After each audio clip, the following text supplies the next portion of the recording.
Hello बच्चों, आज हम 12वीं क्लास की 6th पोएम की समरी करेंगे और इस पोएम का टाइटल है आंट जेनिफर्स टाइगर्स। अब टाइटल को समझिए। आंट का मतलब आंटी यानी चाची, ताई, बुई, फूफी जो भी हो सकती है, जिसका नाम है जेनिफर्स, और उसके द्वारा बनाए गए टाइगर्स के बारे में इस पोएम में जिक्र किया गया है।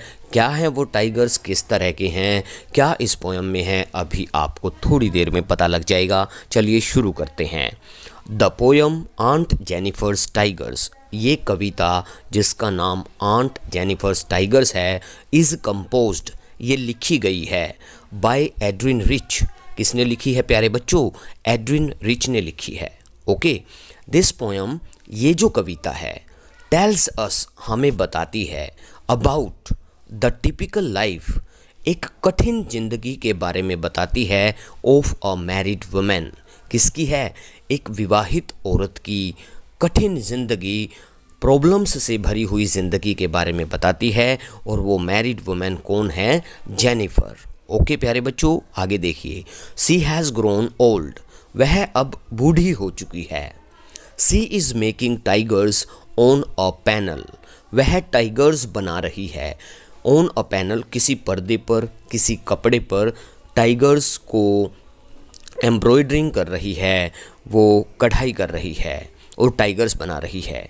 द टाइगर्स मेड बाय हर, जो टाइगर्स उसने बनाए हैं, आर वेरी ब्रेव, वो बहुत ज़्यादा बहादुर हैं। दे आर ब्राइट, और वो बहुत ज़्यादा चमकीले हैं। दे आर द सिटीजन्स, वो नागरिक हैं, ऑफ अ ग्रीन वर्ल्ड, हरे भरे संसार के नागरिक हैं, हरे भरे संसार के वासी हैं। अब हरा भरा संसार क्या है? इसका मतलब ये है कि जिस पर्दे पर, जिस कपड़े पर वो औरत टाइगर्स बना रही है, वो हरे कलर का है। ओके, आगे देखिए। दे डोंट गेट स्केयर्ड, वो कभी डरते नहीं हैं। किससे नहीं डरते? ऑफ द मैन, उन आदमियों से नहीं डरते, स्टैंडिंग, जो खड़े हुए हैं, अंडर अ ट्री, पेड़ के नीचे जो आदमी खड़े हुए हैं, उनसे वो टाइगर्स नहीं डरते। आगे देखिए।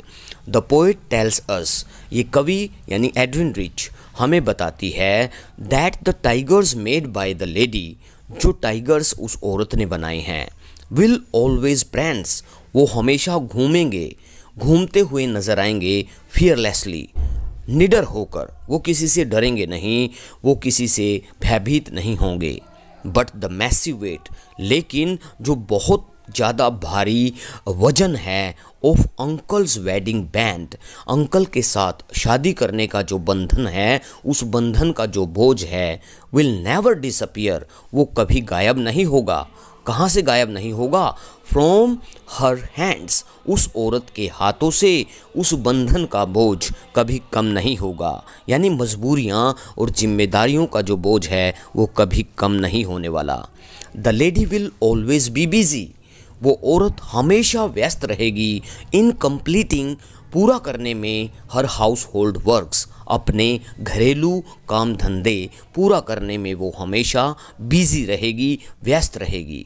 सी विल नेवर गेट टाइम, उसको कभी भी समय नहीं मिलेगा, फॉर हर सेल्फ, अपने लिए, खुद के लिए वह कभी समय नहीं निकाल पाएगी। सी विल ऑलवेज बी अनहैप्पी, वह हमेशा नाखुश रहेगी, इन हर लाइफ, अपनी ज़िंदगी में।